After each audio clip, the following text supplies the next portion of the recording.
I think it's time I introduced myself. I live in New York and I have a garden design practice. I've been doing this a while, long while. I remember when covering a garden with impatience, corner to corner, was considered a landscaping job. Things have changed, a lot.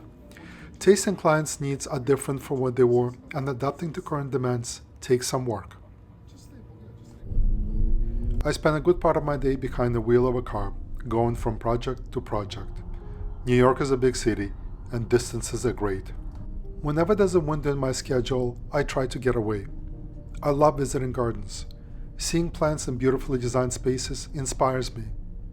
Meeting people that make them drives me to be a better designer, learn, and create better and more usable spaces for my clients.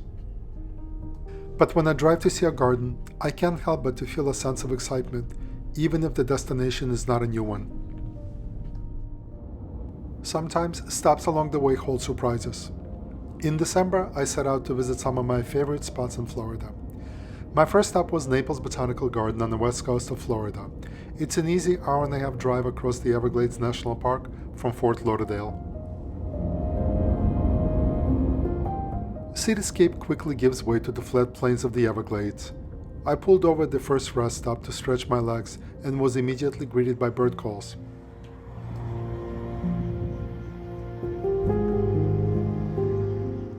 Even though it's wintertime, well, relatively speaking for Florida, the canals were full of cattails, maiden cane, and bulrush.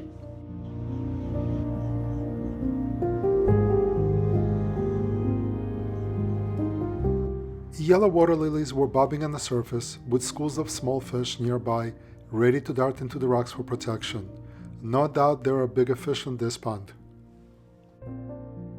It didn't take long to spot the birds on the water's edge, who seemed to be taking the noise of the passing traffic in stride.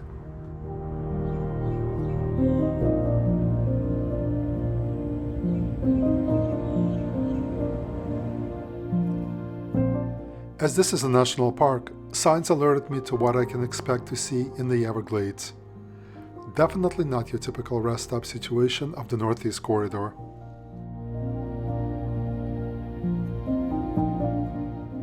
Black vultures and cormorants kept me company for a while, but I had to go. I had a garden to get to.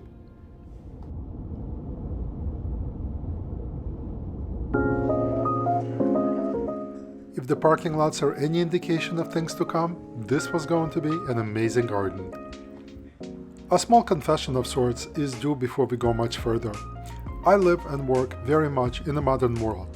By that I mean that my style as a designer is a clean and modern one. I lean towards unclouded spaces with understated design details that are easy to use and live with. And it is for this very reason I was so looking forward to this visit. You see, this garden has a bit of history. You could be forgiven for thinking that it has been here longer than it has. The story begins in the year 2000 when a philanthropist, Harvey Kapnick Jr., purchased the site. At the time, it was a strip mall and a garbage dump site. Totaling 170 acres, this site was split into two. Half was to be dedicated to the conservation, education of native habitats, and research, while the other was to be designed as a botanical garden. And this is when the magic begins. A team of some of the most talented designers and landscape architects was assembled to create a master plan.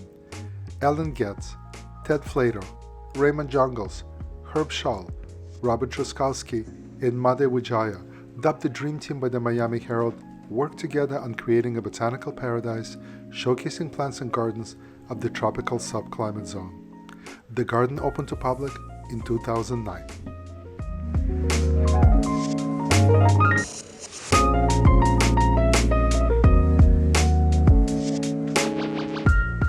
But I digress.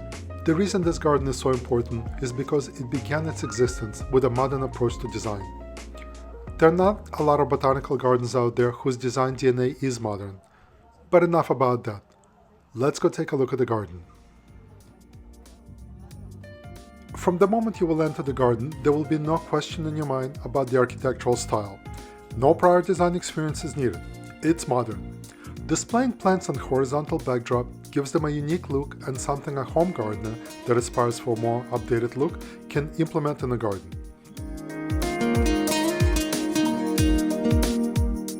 Overhead pergola with contemporary trellis work grounds the space, repeating the dimensions of the walkway up above. Small design details that one may not notice if not mentioned, but together they create a very cohesive, fluid, modern experience. Bridge-like walkways floating above the garden and the vegetation allow you to have an immersive in the jungle feel without leaving the safety and comfort of the wooden pathways.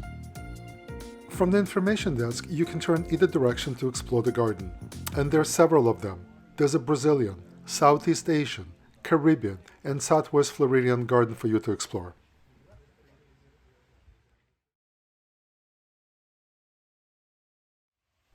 This trip is a pilgrimage for me. I will explain. And so the first stop is the Brazilian garden. Raymond Jungles, probably one of the most important landscape architects working in Florida, the Caribbean and beyond, designed this garden. And although he deserves complete and full credit for this masterpiece, there is another name that is synonymous with this garden: Roberto Burle Marx. Roberto Burle Marx was a Brazilian-born landscape architect. Wikipedia will tell you that his gardens and parks in Brazil made him world famous. What it does not tell you is that he, more than perhaps anyone else in a landscape design field, ended the Victorian and classical garden approach to landscape design and introduced the South American modernism. Using graphic design, tapestry, and folk art patterns, he painted his gardens quite literally with plants and water.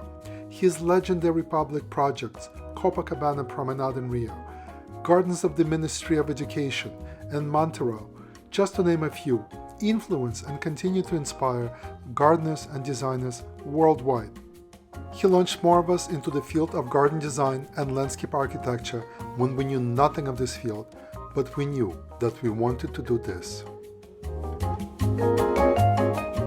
And so it's Raymond Jungles, who as a student not only met the great master, but became a lifelong friend until Burle Marx's passing. Today he carries the design torch and keeps evolving the modern tropical style.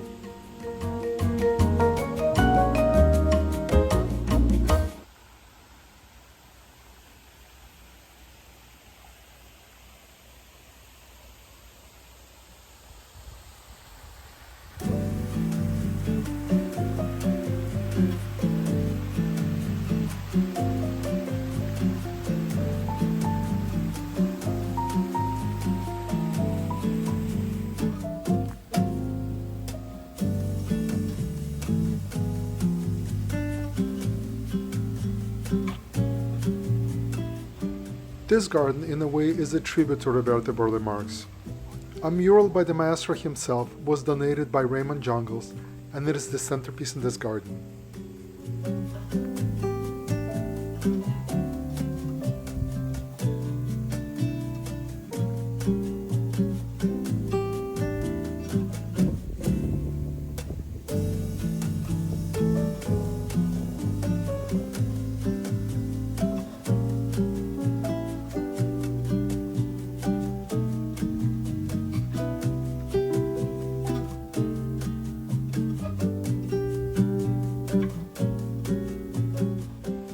Water was a prominent design feature in Roberto Burle Marx's gardens, and it's a central feature here in this Brazilian garden as well.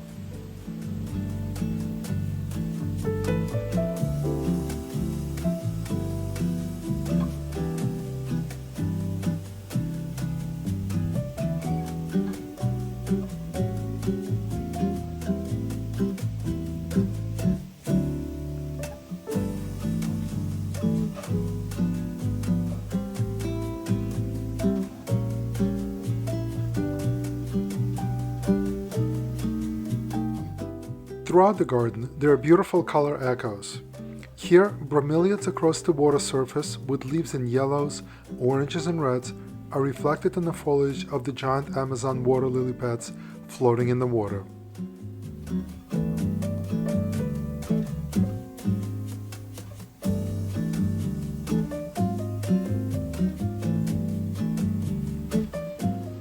As this is a Brazilian garden, most of the plants you will see here are representative of the flora found in Brazil. Stunning bromeliads of every possible size and color leaf frame the borders, while silk floss tree catches your eye with the most unusual tree trunk. Unfortunately, it's not in flowering season, but it does have lovely pink flowers.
One thing Florida is not known for is elevation.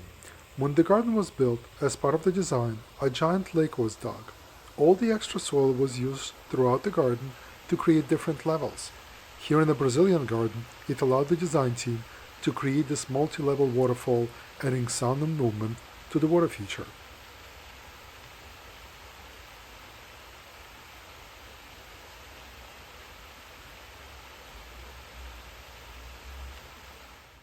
If you ever wondered what Frida Kahlo and Yves Saint Laurent have in common, it's their love for this intense blue color. Yves Saint Laurent built one of the most iconic tropical gardens in Marrakesh, Morocco. But I was fortunate that during my visit, an exhibit dedicated to Frida Kahlo was being set up. The exhibit will transport visitors to Frida Kahlo's world of color, plants, and her iconic blue house.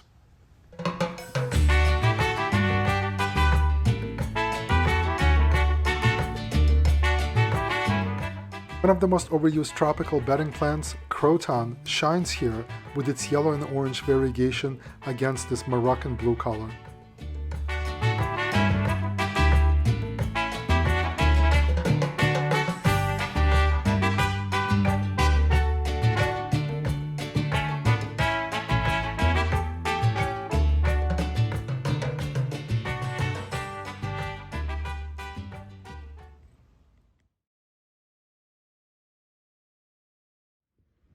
Introduction to the Caribbean garden begins with a bang. Bright and cheerful turquoise house was designed to reflect an architectural style found throughout the Caribbean. Its color invokes images of the clear and bright waters of the islands and their white sandy beaches.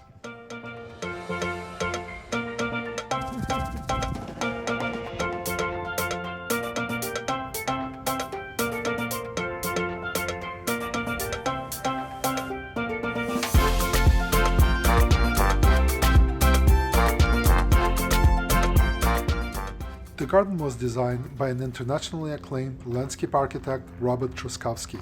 This garden was meant to be an ethnobotanical study of the Caribbean, meaning the study of the people that live in the region and their use of the local vegetation. It is not necessarily a show garden from the design point of view, but rather a space that connects the people of the Caribbean islands with their fruits, trees, and palms. The garden subtly and effortlessly educates you along the way as you explore it.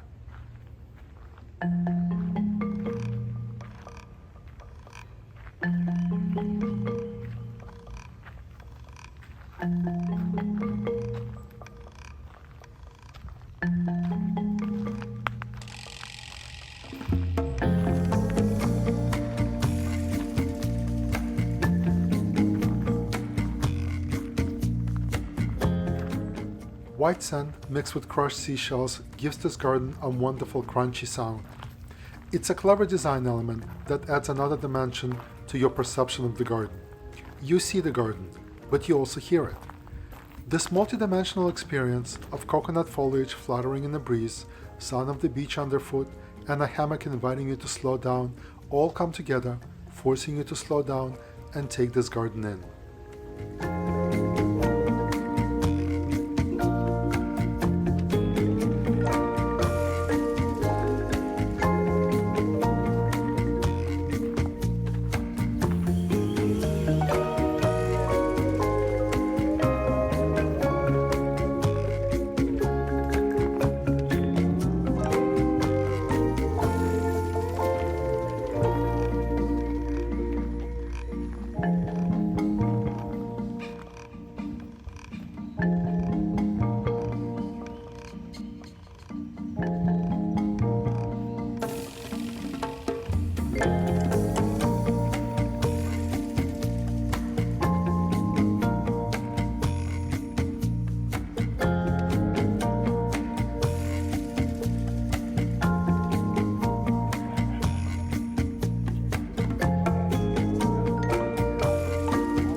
A walkway through the Caribbean garden will take you under the pergola made out of coral stone, oolite. The pergola is a nod to the Naples Botanical Garden in Barbados. I remember visiting Barbados at the very beginning of my horticultural journey some 30 years ago. I was absolutely blown away by Andromeda Garden. It was unlike anything I've seen, before or since. Unfortunately, my profession doesn't allow me for much travel during the summer months. If I were to visit this garden summer into fall, this pergola would be absolutely draped with gorgeous blue lavender flowers of Thunbergia.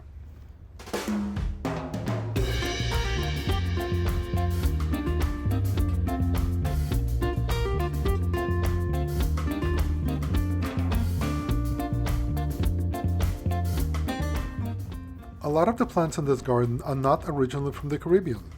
Take the coconut palm. What could be more quintessential Caribbean than that? But actually, it's a native to in the Malay region. And one of Asia's most beloved trees today, Plumeria, or Frangipani as it's also known, is actually a Caribbean native. During Columbian exchange, people were not the only travelers. Plants went back and forth as well. Tomatoes, tobacco, potatoes headed to Europe as rice, wheat, and sugarcane were introduced to the Caribbean.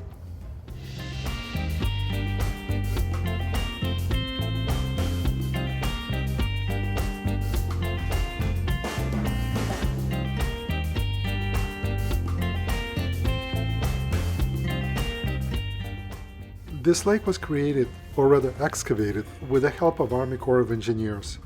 All the extra soil generated by this project allowed the garden to have elevated dry sections and flowing water features in other spots of the garden.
Naples Botanical Garden hosts art installations of all kinds throughout the year. This woven site-specific sculpture by sculptor Patrick Dougherty is made out of willow branches. This piece comprises of 4 circles that flow, swoop and fold on themselves, creating this fluid shape for visitors to explore, inside and out.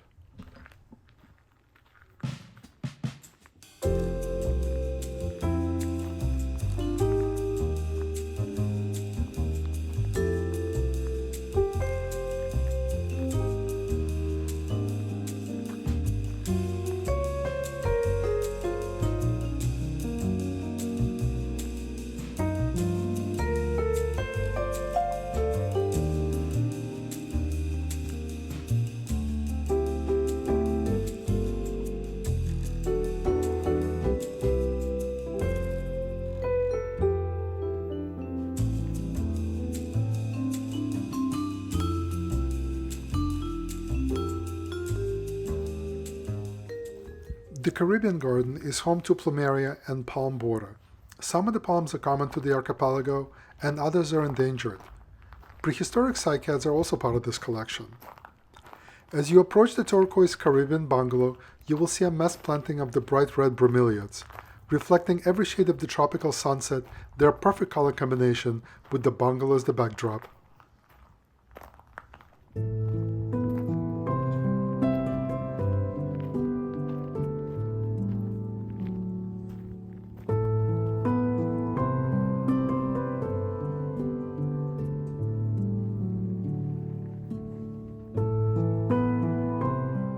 Leaving the Caribbean Garden behind, you will cross a wooden bridge over the River of Grass on the way to the Florida Garden.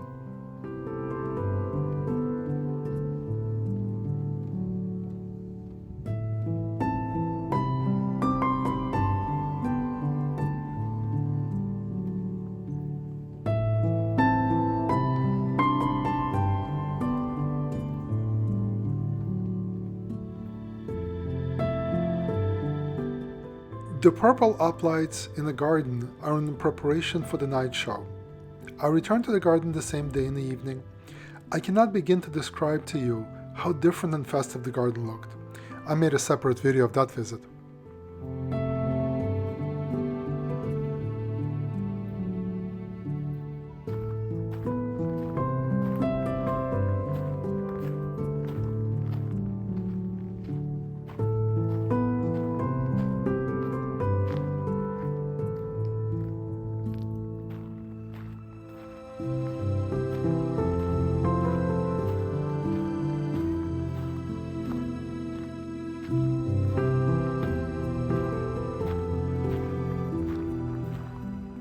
I love the giant tank with water lilies. I personally think these are far more interesting of a display in homeowner's garden than dug down ponds, and the maintenance is far easier on your back.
Entering the Enabling Garden, there are classrooms and meeting spaces for courses that span from therapeutic horticulture to designing your own garden. The approach here is to involve people of all ages and abilities. Gardening can be and should be enjoyed by everyone at any level of knowledge or hands-on experience.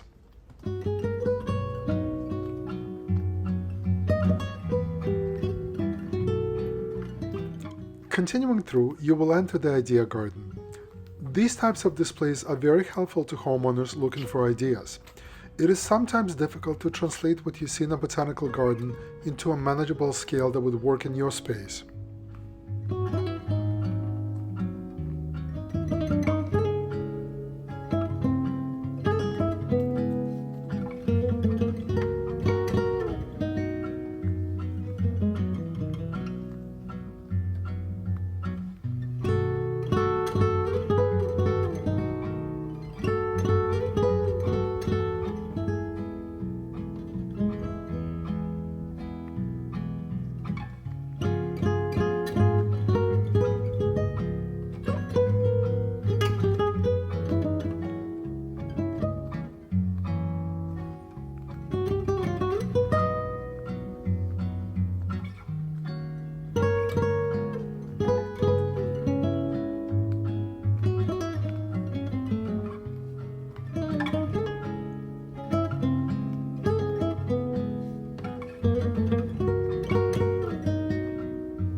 Welcome to Florida Garden.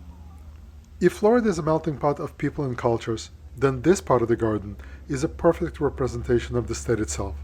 The plants here range from wildflowers in the elevated man-made waterfall section to flowering trees and palms.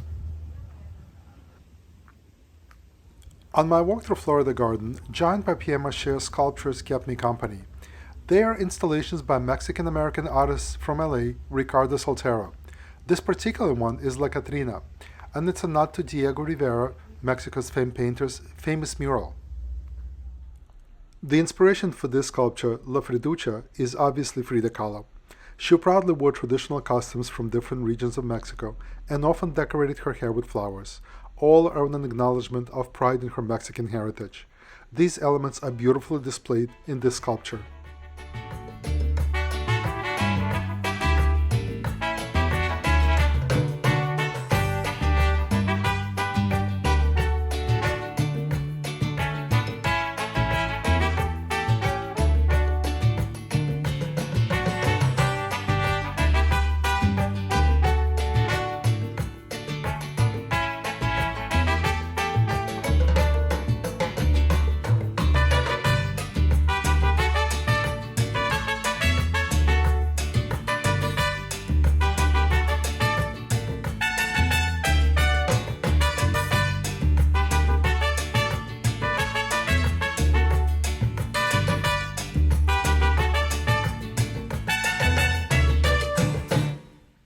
One tree I kept circling back to is the orchid tree.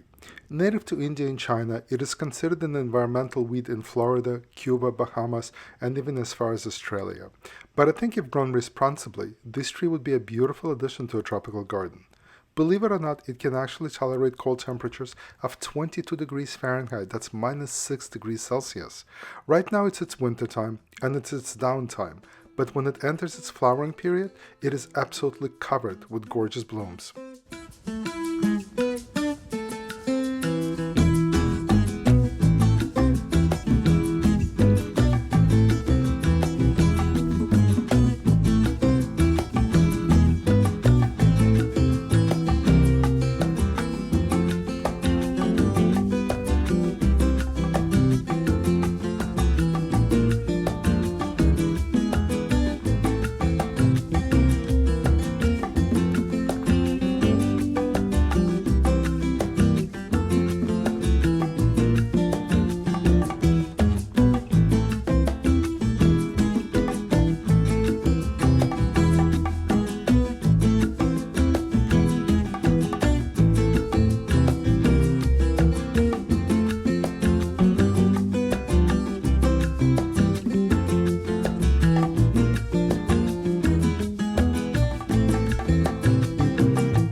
Excavating the two lakes generated enough soil to create elevated sections in the garden. One of the notable features of this section of the Florida garden is the waterfall. You will hear the water well before you will see the falls themselves.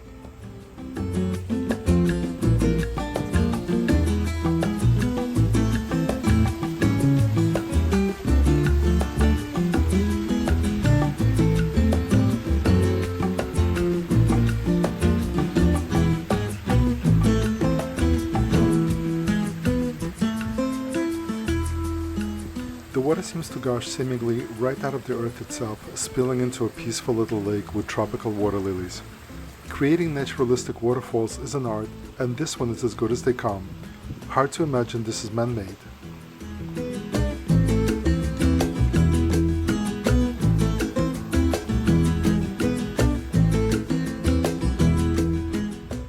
Dense plantings of ornamental grasses add to the watery atmosphere of the running brook. They sway gently with little puffs of wind, adding movement to this garden.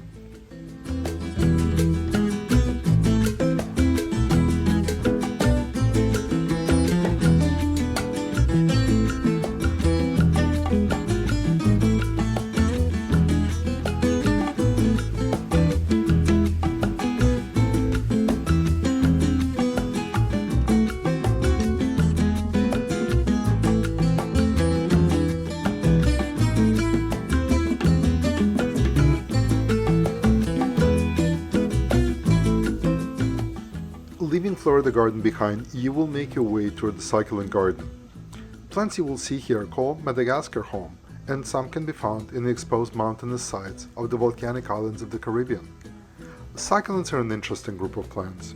They can grow in the most difficult of conditions, ranging from windy to baking hot locations with poor soil. The scientific definition of a succulent is a plant with fleshy skin that can store water, but don't think for one second that they're tiny little things.